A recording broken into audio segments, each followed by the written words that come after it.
শবে বরাতে মূলত কি কি আমল আছে? শবে বরাতে কি কি আমল আছে ভাই? শবে বরাত নিয়ে আমাদের মধ্যে ভুল ধারণা আছে, এমনকি 12 রাকাত নামাজ পড়ার নিয়ম আছে, এমন সঠিক কি? লাইলাতুন নিসফি মিন শাবান প্রচলিত শবে বরাত উপলক্ষে আমাদের করণীয় কি?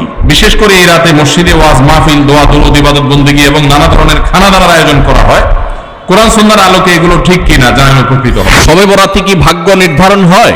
ভাগ্য নির্ধারণের রাতে যেন আমার ভাগ্যে ভালো কিছু লেখা হয়, তার জন্য কি আমল আছে? লাইলাতুন নিসফি মিন শাবান প্রচলিত শবে বরাত উপলক্ষে আমাদের করণীয় কি? বিশেষ করে এই রাতে মসজিদে ওয়াজ মাহফিল, দোয়া দুরূদ, ইবাদত বন্দেগী এবং নানা ধরনের খানাদানার আয়োজন করা হয়। কোরআন সুন্নাহর আলোকে এগুলো ঠিক কিনা জানানো উপকৃত হবে। ভাইরা আমার, লাইলাতুন নিসফি মিন শাবান যেটাকে আমরা শবে বরাত বলি, এই লাইলাতুন নিসফি মিন শাবানে আল্লাহ তাআলা হিংসুক এবং মুশরিক ছাড়া বাকি মানুষদেরকে, বাকি মুসলমানদেরকে আল্লাহ তাআলা সাধারণ ক্ষমা ঘোষণা করেন মর্মে একটা হাদিস আছে। এছাড়া আরো বেশ কিছু হাদিস আছে যেগুলোর অনেকগুলো সনদের মধ্যে কিছুটা দুর্বলতা আছে, কিন্তু মোটের পরে এ রাতের ফজিলত সুসাব্যস্ত এবং প্রমাণিত।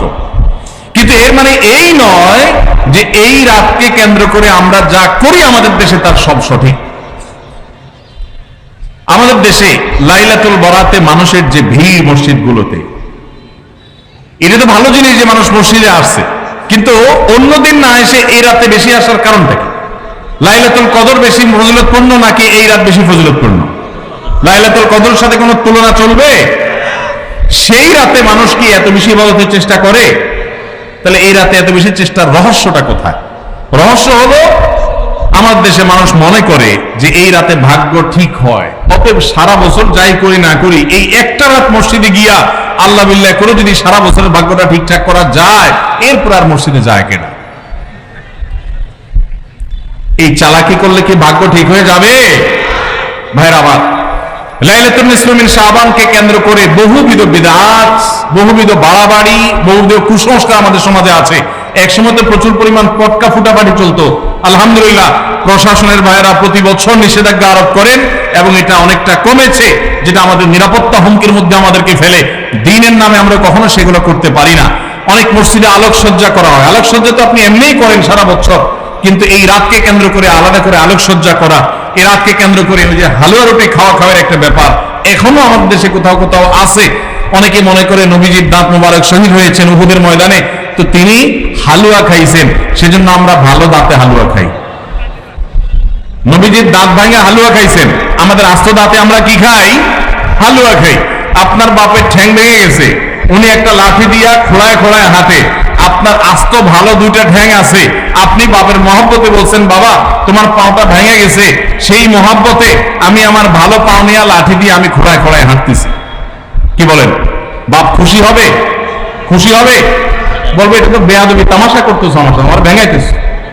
নবীজি সাল্লাল্লাহু আলাইহি ওয়াসাল্লাম দাঁত মোবারক শহীদ হয়েছে বাতিলের বিরুদ্ধে জিহাদ করতে গিয়ে। আপনি বাতিলের সাথে আঘাত করবেন আর হালুয়া খায়া নবীজির সুন্নাত আদায় করবেন, এর চেয়ে বড় হাস্যকর জিনিস আর হতে পারে না। অতএব সব ধরনের বাড়াবাড়ি কুসংস্কার আমাদের বন্ধ করতে হবে।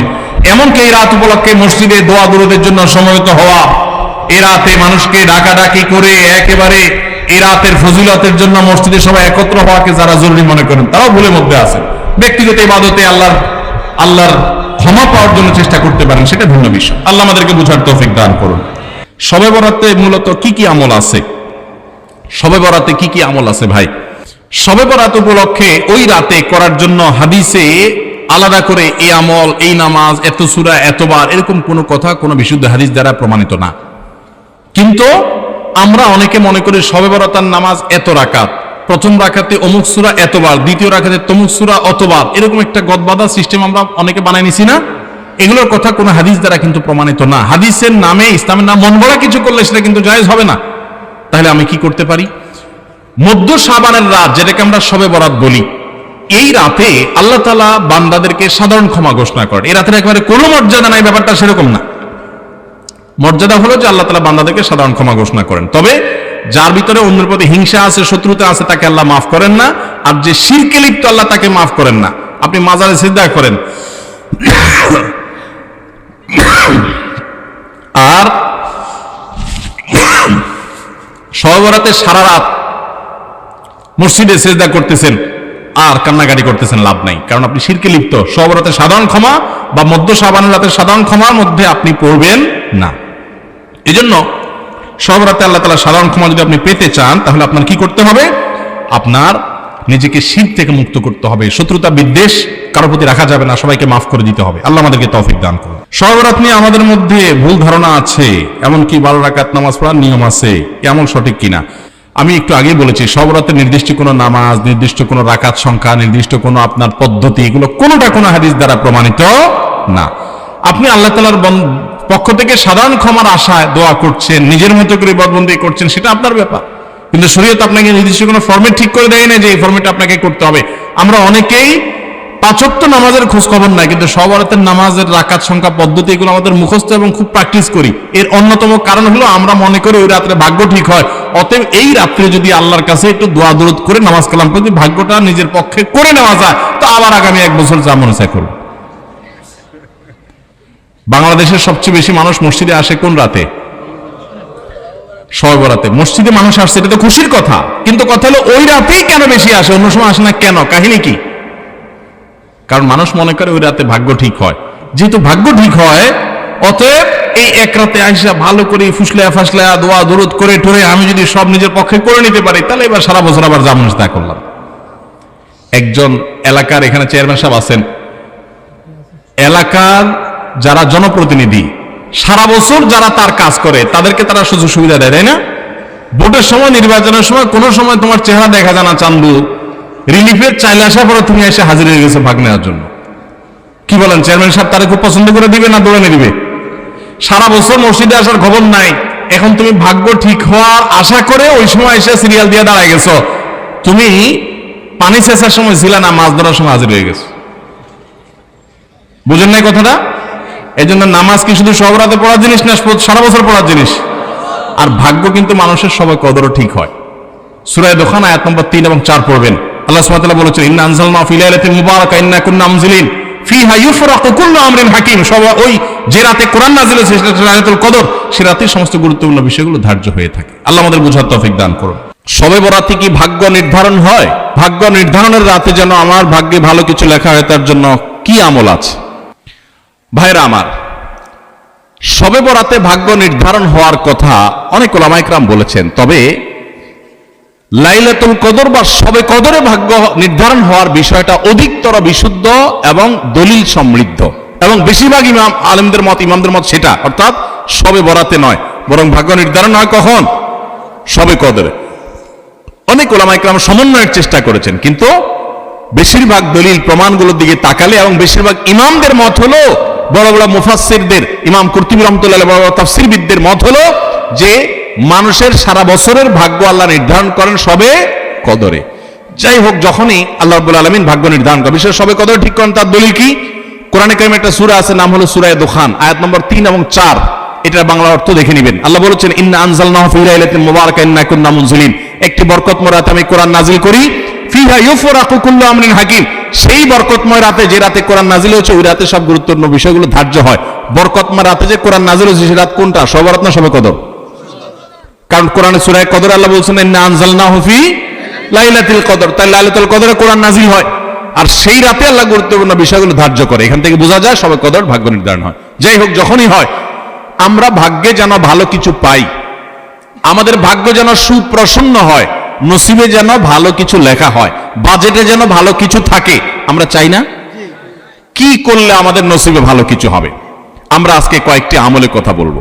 নাম্বার 1, প্রথম আমল হলো ঈমান এবং তাকওয়ার চর্চা করতে হবে সারা বছর জুড়ে। এক রাত্রে যায় মসজিদে কান্নাকাটি করে আল্লাহকে এটি দোয়া দরুদ করে একটু ভাগ্য ঠিক করে সারা বছর আপনি টোটো করে ঘুরে বেড়াবেন, এটা বোকার স্বর্গে বাস করার সমান। এটা কখনো সঠিক বিষয় না, বরং আপনি ইবাদত বন্দেগী নেকামল সারা বছর জুড়ে করার চেষ্টা করবেন। আল্লাহ বলেছেন, ওয়ালাউ আন্না আহলাল কুরআ আমানু ওয়াত্তাকাউ লাফাতাহনা আলাইহিম বারাকাতিম মিনাস সামা। যদি কোন জনপদের লোকেরা ঈমান আনে আর তাকওয়া অবলম্বন করে, আল্লাহ বলেছেন তাদের জন্য আসমান থেকে আমি বরকতের সমস্ত দুয়ার খুলে দিব। এই জন্য আপনি আল্লাহর প্রতি ঈমান আনবেন এবং হারাম থেকে বেঁচে চলবেন, আল্লাহর নির্দেশগুলো মেনে চলবেন, আল্লাহ আপনার জীবনে বরকত দিবেন এবং আল্লাহ তাআলা আপনার ভাগ্যে ভালো কিছু দিবেন। সবচেয়ে বড় ভালো কিছু পাওয়া হলো মানসিক প্রশান্তি, সেটা আল্লাহ তাআলা দিবেন, জান্নাত তো আছেই। 2 নম্বর আমল হলো ইস্তেগফার করবেন।